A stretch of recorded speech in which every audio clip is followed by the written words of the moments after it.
All right, before we really get into it, let me say this. If you enjoy first look videos where the gameplay speaks for itself, where you can just sit back, watch raw footage, and slowly understand what kind of game you're looking at, this is one you should absolutely stick with until the end. Because Fatekeeper is one of those games that doesn't try to scream at you with explosions or scripted set pieces. It pulls you in quietly through atmosphere, mechanics, and that constant feeling that every step forward actually matters. So while you're watching gameplay in the background, imagine this as a genuine first look, not a review from someone who's already seen everything, but impressions forming in real time. Fatekeeper is a first-person RPG focused on sword and sorcery, set in a handcrafted world that feels old, scarred, and heavy with history. From the moment you enter the game, there's this sense that something terrible happened here long ago, and the world never fully recovered. Ruins aren't just decoration, they feel like evidence. What immediately stood out to me is how intentional the world design feels.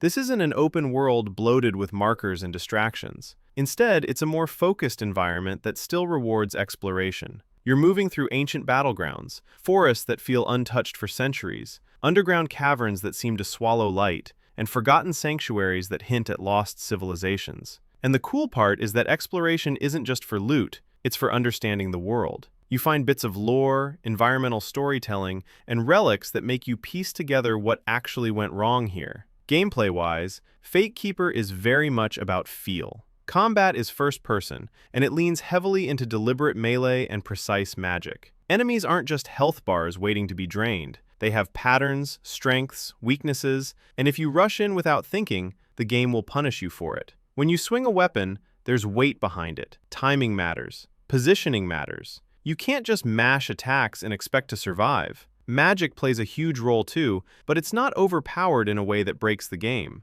Spells feel powerful, but controlled. You're aiming them carefully, choosing when to cast, and often combining them with melee rather than replacing it. It creates this nice rhythm where you're constantly switching between steel and sorcery, reacting to what the enemy is doing rather than following a fixed combo. One thing I really appreciated is how the game makes preparation feel meaningful. Your build actually matters. The choices you make in progression aren't just minor stat boosts. They shape how you approach combat entirely. Whether you lean into raw strength, fast and precise strikes, or destructive spellcasting, the game supports it, but it also expects you to understand your limitations. You're not a superhero here. You're a capable fighter in a dangerous world. Visually, Fatekeeper goes for atmosphere over spectacle. It's not trying to be flashy or hyper-realistic. Instead, it uses lighting, environmental detail, and scale to sell its world. Dark corridors feel genuinely claustrophobic. Open areas feel lonely rather than empty. There's a subtle beauty to the environments that only really reveals itself when you slow down and look around, which fits the tone perfectly. Armor and weapons also feel meaningful.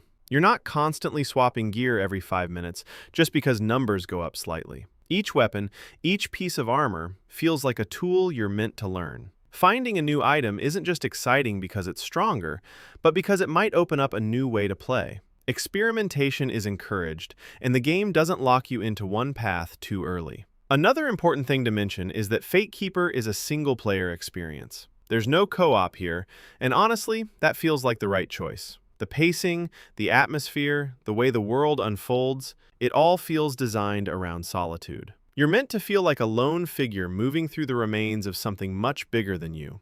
Adding other players would probably break that tension. Narratively, the game doesn't dump exposition on you. Instead, it lets the story breathe. You learn about the world through exploration, through the places you visit, the enemies you fight, and the relics you uncover. There's a clear narrative direction, but it never feels like you're being dragged along by it. You're discovering it at your own pace, which makes the experience more personal. What I found especially interesting is how Fatekeeper balances structure and freedom. There is a focused path, but within that path, you're given room to approach situations differently. You're not constantly being told exactly how to play. The game respects your intelligence, and that respect shows in its design choices. As this first-look gameplay continues, you start to notice how everything ties together. Combat, exploration, progression, atmosphere. Nothing feels like it was added just to check a box. It feels cohesive, like the developers had a clear vision and stuck to it. That kind of clarity is rare, especially in RPGs.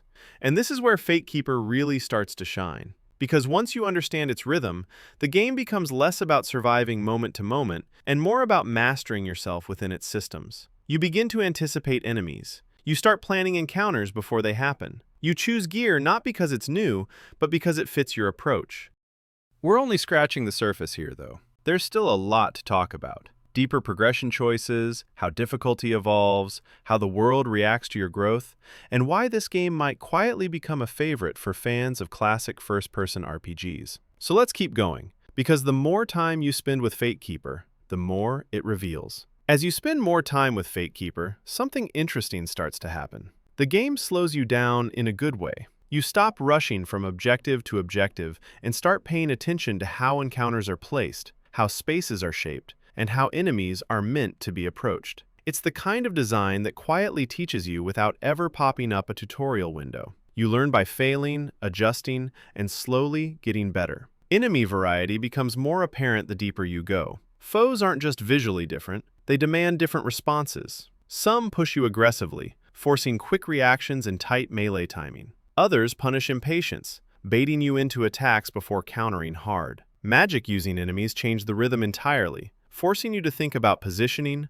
cover, and interrupting casts. It keeps combat from becoming routine, even when you're comfortable with your build. Progression continues to open up in smart ways. Instead of flooding you with meaningless upgrades, Fatekeeper spaces things out so every improvement feels earned. When you unlock a new ability or refine a spell school, you actually feel the difference immediately in combat. Your character doesn't just hit harder, they feel more capable. Faster reactions, better control, more options. That sense of growth is gradual, but very satisfying. Gear synergy becomes increasingly important as well. Weapons and armor aren't just stat sticks. They complement certain playstyles. You start thinking in terms of combinations rather than raw power. Maybe a weapon favors aggressive close-range combat, but a certain armor piece rewards careful timing or defensive play. Mixing and matching becomes its own kind of puzzle, and the game encourages experimentation without punishing you for changing your mind. The world itself continues to reward curiosity.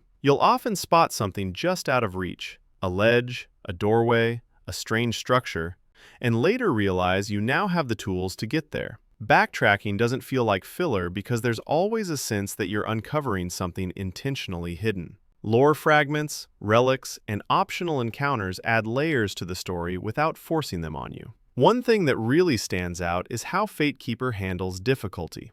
It doesn't spike unfairly, but it also never lets you feel too comfortable. Even when you're well equipped, careless play can still get you killed. That tension keeps every encounter meaningful. Victory feels earned, not guaranteed, and that's something a lot of modern RPGs struggle to achieve.